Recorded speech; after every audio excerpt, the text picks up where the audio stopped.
ಎಲ್ಲರಿಗೂ ನಮಸ್ಕಾರ. ಇವತ್ತೊಂದು ಸ್ಪೆಷಲ್ ಅಜ್ಜಿ ಹೇಳ್ಕೊಟ್ಟಿದ್ದ ಥರದ್ದು ತವ್ವೆ ಮಾಡೋಣ ಅಲ್ವಾ. ತವ್ವೆ ಅಂದರೆ ದಾಲ್ ಅಂತಲೇ ಅನ್ಕೋಬೋದು ನೀವು. ಅವರೆಕಾಯ್ದು ಹಿದಕ್ ಬೇಳೆ ಇಟ್ಕೊಂಡಿದ್ದೀನಿ. ಹಿದಕ್ ಬೇಳೆ ಅಂದರೆ ಗೊತ್ತಿಲ್ಲದೆ ಇರೋರಿಗೆ ತೋರಿಸ್ತೀನಿ ನೋಡಿ. ಇದು ಅವರೆಕಾಯಿ, ಎಲ್ರಿಗೂ ಗೊತ್ತಿರುತ್ತೆ ಇದು ಅವರೆಕಾಯಿ. ಇದರದ್ದು ಕಾಳು ಬಿಚ್ಚಿದ ಮೇಲೆ ಈ ಥರದ್ದು ಕಾಳು ಇರುತ್ತಲ್ಲ, ಈ ಕಾಳನ್ನ ನೀರಲ್ಲಿ ನೆನೆಸಿ ಅದು ಸಿಪ್ಪೆ ಹೀಗೆ ತೆಗಿತಾರೆ.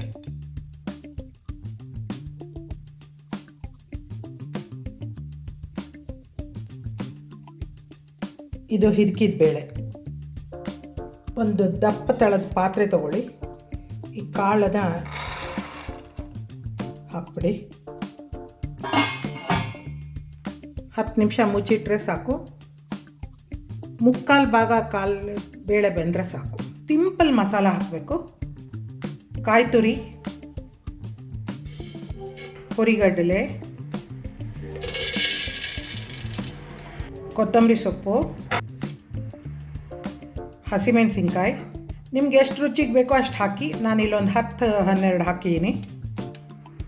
ಅರಿಶಿಣದ ಕೊಂಬು, ಹಸಿ ಅರಿಶಿಣ ಹಾಕ್ತಾಯಿದ್ದೀವಿ. ನಿಮ್ಮ ಹತ್ರ ಇಲ್ಲ ಅಂದರೆ ಪುಡಿ, ಅರಿಶಿಣದ ಪುಡಿನೂ ಹಾಕ್ಬೋದು. ಒಂದು ಅರ್ಧ-ಮುಕ್ಕಾಲು ಸ್ಪೂನಷ್ಟು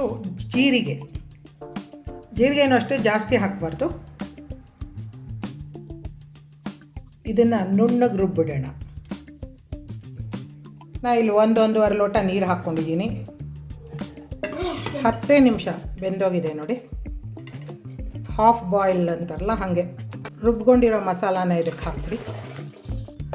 ಇದು ನೀರಾಗೇ ಇರಬೇಕು, ಯಾಕೆಂದರೆ ಹುರ್ಗಡ್ಲೆ ಹಾಕಿರೋದ್ರಿಂದ ಗಟ್ಟಿಯಾಗಿಬಿಡುತ್ತೆ. ಉಪ್ಪು,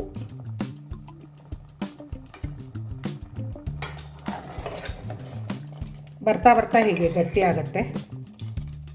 5-10 ನಿಮಿಷ ಕುದ್ದ ಮೇಲೆ ತುಪ್ಪದ ಒಗ್ಗರಣೆ. ನಾನಿಲ್ಲಿ 1 ಸ್ಪೂನ್ ತುಪ್ಪ ತೊಗೊಂಡಿದ್ದೀನಿ. ತುಪ್ಪ ಕಾದ ಮೇಲೆ ಒಗ್ಗರಣೆ ಹಾಕ್ಬಿಡಿ. ಸಾಸಿವೆ ಎಣ್ಣೆ, ತವ್ವೆ ಕುದೀತಾ ಇದೆ. ಒಗ್ಗರಣೆ ಈ ಸಂಕ್ರಾಂತಿ ಹಬ್ಬಕ್ಕೆ ನೀವು ಮಾಡಿ, ನಾರ್ಮಲ್ ಡೇಸಲ್ಲೂ ಮಾಡ್ಬೋದು. 15-20 ನಿಮಿಷದೊಳಗೆ ಆಗೋವಂಥ ಹಿದಕ್ ಬೇಳೆ ತವ್ವೆ.